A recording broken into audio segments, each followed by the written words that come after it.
A silent killer lurks in the shadows, preying on unsuspecting citizens' hard-earned wealth and trapping them in a nightmare of financial despair. Masquerading as alluring offers, the wealth killer reels in innocent souls with the promises of luxury and dreams fulfilled in third-row seating. But behind those glossy brochures and polished chrome exteriors lies a sinister trap. They say that once you sign that contract, you're bound to them forever. The interest rates start low, but eventually consume your income. Before you know it, the hope of financial freedom vanishes like a puff of smoke. The once shiny car becomes a grim reminder of your looming debt. And you are continually haunted by the relentless pursuit of America's wealth killer, the auto loan. In fact, 1 in 5 Gen Zers say that an auto loan costs them over 20% of their after-tax income every month. In other words, 20% of America's future income earners are losing their biggest wealth-building tool, their income, to depreciating assets during the most pivotal wealth-building years. If that doesn't scream wealth killer, I don't know what will. So today, we're talking about what got us here and what you can do about it. And there were 2.6 million unsold used cars on dealer lots. Fast forward to February of 2023, and there are just 2 million cars for sale, down 21% in just 2 years. So because the supply was so low and demand was so high, car prices got jacked up. I'm talking jacked. But people were willing to take out loans despite high prices thanks to record low interest rates by the end of 2021. Now, auto loan interest rates have climbed back up to the highest levels since 2008. My. The turns table. How do you say that backwards? These loans people took out in brighter times are now crushing them financially and robbing them of their ability to build wealth.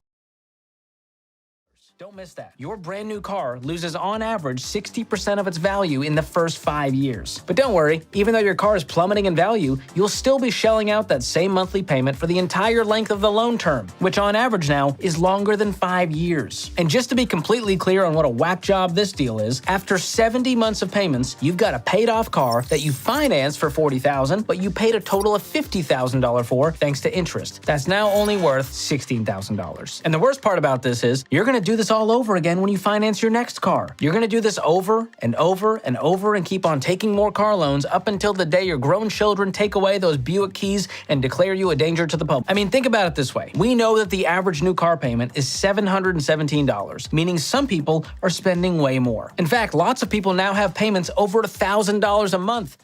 We also know that 63% of people are living paycheck to paycheck right now, and 55% of them feel behind in saving for retirement. So for most people, an extra $700 every month would rock their ever-loving world. So here's some good news even if you don't believe it right now. Having a car payment is not your only option. What am I suggesting here? How do you get a car without a car payment? Well, you buy it with cash. Crispy new $100 bills. You don't even need a duffel bag full of hundos, unless that's your thing. If that's your personal brand for some reason, you can attempt it. The key here is to just have the money in the bank, which if you're not there, start small. Start with the car you can afford today. And that may not be much. That may be an old clunker you got off Facebook Marketplace. So what I'm talking about here is buying an affordable used car that you can pay cash for, or write a check for, or get a cashier's check for at your bank, or even using a debit card. And I know when I say affordable used car in cash, you might have just laughed me off saying, George, have you seen the car prices out there, man? They're $30,000 for a car that's 10 years old. Yeah,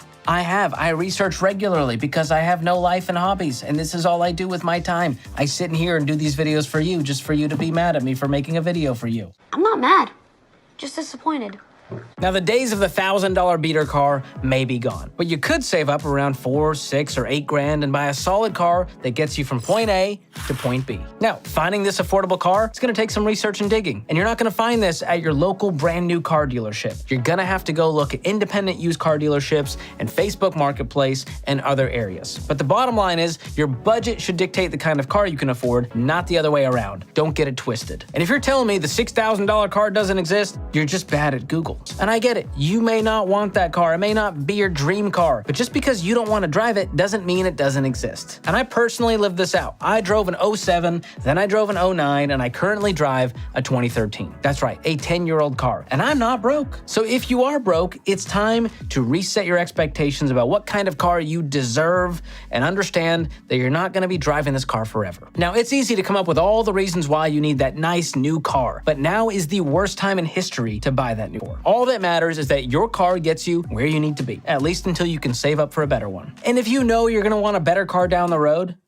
get it? Down the road? Then save up for it. Save what you would have spent on a car payment to fund that next car purchase in a savings account with no interest. In fact, you'll be making interest instead of paying it. Or even better, if you've released your ego into the ether and realize you only drive your car for 2 hours a week anyway, keep that used car and invest the money in mutual funds to the tune of literally millions of dollars over the long haul. And drive that car as long as you can until the wheels fall off.